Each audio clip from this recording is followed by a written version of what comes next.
Hello! Welcome to another episode of Full Circle. This one, I decided I have a show, and if I occasionally want to have a soapboxy type discussion, I can do that, and so I decided to do that. And what I'm going to talk about today is with another episode regarding CID, and this one is about design space. My point here is not to introduce some sort of meme about design space or 3 years of playtesting. Honestly, at this point, we're 2 years into an edition, and I think that stuff's kind of lame. So there's many soapbox on top of my soapbox. But what I want to talk about with design space, and this is because the darn CID and the Circle CID in general has kind of been looming now since, I would say, basically War Machine Weekend, when we saw the sculpt for Iona, or the concept for, we didn't even see the full sculpt, the concept for Iona.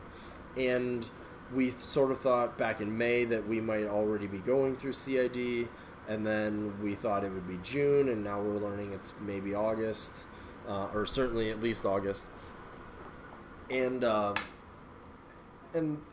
that's sort of, I think, led to, and myself included, a lot more anticipation for the CID, and I think for some people a lot more hopes and honestly dreams for CID. But just to talk about what CID is a development tool, not a design tool. And so what I want to talk about is when we're looking at changes, when you're starting to think about things that you think might be good for Circle, it's certainly fine to have sort of a fantasy of what you wish a model would do, right? Like, if you design the game, this is what the model would do in your opinion. Or if you could redesign the game, this is what the model would look like in your opinion. But CID is not really the place for that. I know the developers will certainly have talked about minimizing the amount of wish listing. In fact, not having any of it, I think, is their ideal. And the reason for that is because this isn't any one individual's game, right? Like, this is a game for all of us, and Privateer Press drives that ship, right? And so when a model is designed, there's sort of a design team or design process that happens, and then there's a development process that happens. So the design process is, and I'm just being really vague and high level here because I'm not like on their design team or anything, but the design process is when they come up with the idea, the concept for what the character is. And there's actually a fluff component to that, so to speak. I mean, there is fluff that comes out of that, but I'm talking about the rules on the table. There's fluff that goes with that. There's I'm gonna say character, not in the like individual, but like in the like how to describe what this thing or group of things is, right? It has a place. It has its like concept in the game. It has its purpose. It has it's sort of like where it fits in the world, where it fits in that faction, a role it's supposed to play, and so forth. And then it has sort of like how it's going to play that role. And it's going to have some things that are really key to it, right? And this is even more true for things that have always existed, right? So stuff in the game that has always been around has a design to it, right? There are numbers that can be tweaked, right? You can change the points of something. You can change its potentially, you can change its defense and armor. Potentially, you can change some of its damage output. There are abilities you can give it and remove from it, right? Like its animus could potentially change, things like that. I'm talking about war beasts in a lot of cases here, obviously, but there's still things that are core to the design of certain things. And I see, or I have seen lately with a lot of this buildup, a lot of people saying like, well, this thing needs a total rework from the ground up. I'll use some examples. I've seen some people talk about the Warpwolf Stalker and suggest things, and not meaning to call anybody out here. I don't know. I don't even remember where I heard these things, but I've heard things suggested like, pardon me, that he would have Prowl all the time, that he would have Berserk all the time, that he would have his Strength Warp all the time, or that he would not have it at all, actually. I've seen Sprint as not an Animus as a suggestion. I've seen Mat 7 as a suggestion. I probably have seen native stealth as a suggestion at different times. Now, Mat 7 is theoretically something that could change. That's something that's in a development area, right? Where a model with Berserk being Mat 7 might be too strong. It might be okay. It might need a different point value. Those are things that the development process can change, right? There's some things, on the other hand, that are completely core to what a warp wolf is. And those are basically that they have 3 warps. One of those warps is always being able to warp for strength. That builds into how their frenzies work as well. There are 5 warp wolves in the game. There are 3 non-character warp wolves, 2 character warp wolves. All of them exhibit the things that I just described to you. So they do have different mats. They have different rats. They have different types of melee attacks. They all largely share a defensive profile that's pretty similar at 14-17, with the feral warp wolf being a slight exception. They all have 27 to 30 boxes or wounds. And again, I'm just using the Warpwolf Stalker as an example, but core to the design of Warpwolves is the concept that they're warping, right? That is how they work. Otherwise, they would just be wolf. Speaking of which, mine is over here. And so to say, like, well, why are they warping? This is a broken design. Like, well, and maybe if, you know, I or you or some other individual was designing this game today, maybe you would want Warpwolves. I'm sorry, you would want Warbeasts that were some other type of wolf that don't have this warping concept, and maybe do those things. But that's not where this game is at. So when you're thinking about CID and you're playtesting, say, a Warpwolf Stalker, since we're using that as our example, if you have an expectation that this model is going to change in some way to not have warps, or that its warps are going to start becoming baseline abilities for it, you've missed. That's not the concept for that model. That's not its design. Its design is that it warps. Everything else after, and the reason why that is the case is in design, at some point somebody has to make a decision as to what a model is. And once you've kind of made that, and you feel like your design process that makes sense, you have to build around that. Because if you don't make any, like, if in the design process you don't make any concrete decisions, you are never going to be able to get to a point where you're tweaking it, right? So in this case, a decision was made, presumably, you know, years and years ago, that warp wolves warp, right?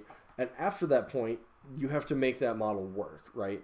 So some, like I said, some key decisions: the speed 6, defense 14, armor 17-ish, and the warping, one of which being +2 strength, were decided. After that point, you have to try to make that work. So which warps do we give in addition to the +2 strength? What are its other weapons? Does it have any other built-in abilities on top of that? Regeneration is actually another key. Every Warpwolf has regeneration. Another ability that's going to consistently stay with them, because it was decided that something that the concept for a Warpwolf does is it has the ability to spend a resource to heal itself if its spirit's not out. That's not going to change. Those were decisions made in the design process. The rest is balancing, right? How many points are those things worth? How valuable is that to an army? Do we need to make those other warps stronger to make this more of a premium piece potentially? Do we need to change their point values to make them more of a discount piece potentially?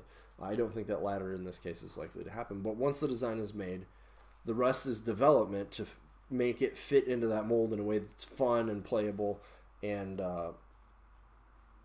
whatnot for us. So, excuse me. What are you doing? Come on. You're gonna end up on the camera if you keep this up. This happened. Here's my Warpwolf. See? She has a design too. She's black and white. Can't change it.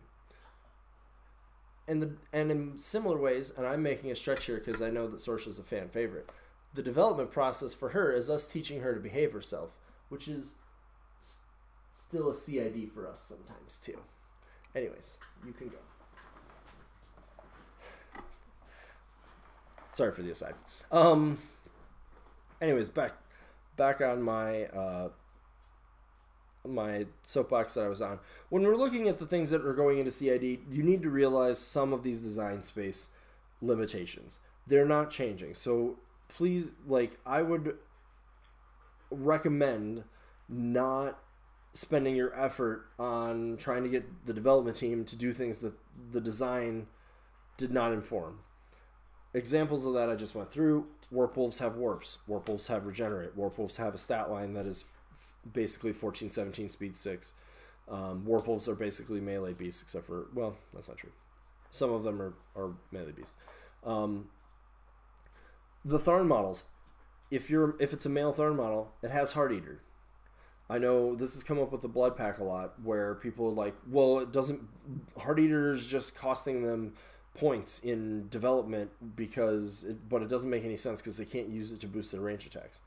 And my response to that is, male Tharn have Heart Eater. That is completely key to what they are in the world and what their concept is. Now, it's very important in development terms to the Tharn Ravagers, in my opinion, who are going in melee and have overtake and have a bunch of things. They're really going to actually take a lot of benefit from that rule, and that rule is going to have some manner of cost for them. Blood Pack, that rule is going to end up being a little bit more... okay, sorry about that. Apparently my internet went out while I was recording this briefly. What I was saying was, with Tharn, Heart Eater is key to what they do. The Blood Pack are going to have Heart Eater because they're still male Tharn models. What we want to make sure of is that there's realistic development around the fact that that may not be an ability they get a lot of use out of, even if they get corner case use out of it. And you're going to want to test, because maybe that's wrong, because it's part of CID. But it's okay to say in your testing, like, well, Heart Eater was very niche, and I didn't really use it. But really, with them, you want to focus on, well, what they did do with them.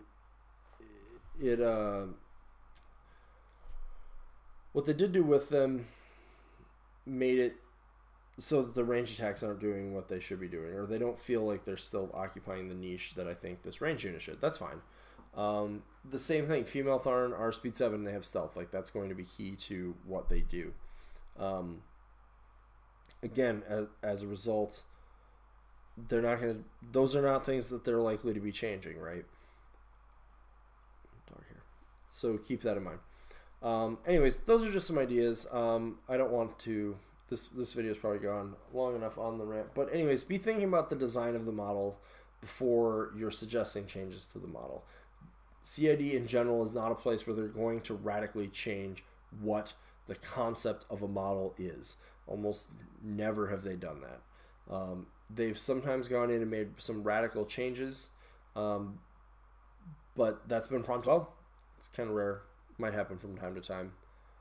But when you're testing, definitely be keeping in mind that the design space the model occupies matters.